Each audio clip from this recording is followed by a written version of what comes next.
Machini kina nyakura muke juangin moro marani pudi keti karka chenro ni mara menyi pinyo di nyime kodweche manyien kamwa mora maintiere wamedo mana koloni keno kelonigi eyo makare.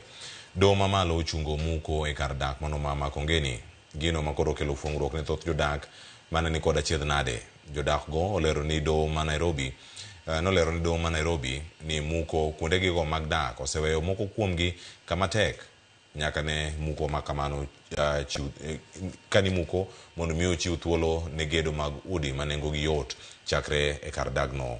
Kaka Elizabeth Ajodelero, chike mago mag dohogo biro e kinde mamoko kuom jodak wacho ni poko migi omenda mano mar dar kagidhi kuonde mamoko. Bang' bedo koda chiedh nade kuom ndalo ariyo ka tingni mag komeko muko utegi kamoko kuomgi nyiso ng'ur margi ewi chenro mar sirikal darogi.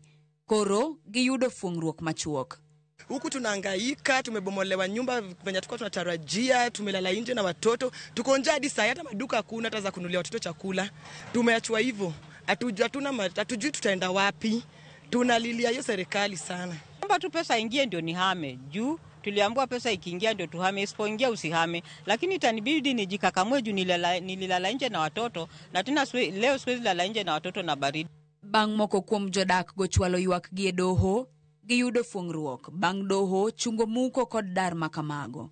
Jodak go bende nowacho ne doho ni sirikal ne ochako chenro mar muko kendo daro gi e tok chik. Gino magiwacho ni ok en tim makare weyo ji madirom 35,000 maonge kuonde jot. Jang'ad bura Charles Mbogo ochungo muko go nyaka chieng' winjo mar burano kendo mabiro timore tarik 4 dwe manyien. Jodak gi lero ni nosingnegi omenda madirom Sh150,000 mar konyogi chako ngima kamachielo. Kata kamano, e seche mamoko kuom giyudo omenda go, mamoko to chwalo ywak gi ewi dwaro mar sirikal mondo ginyal dar kanyo mapiyo kata odoko ni pok giyudo omenda.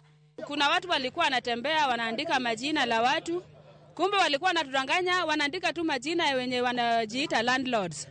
Na sisi wenye tumekaa hapa hatu kuandikwa majina, kumbe wanatudanganya, hawajatupatia pesa, wanabomoa nyumba zetu, hatuna mali penye tunaweza kuenda.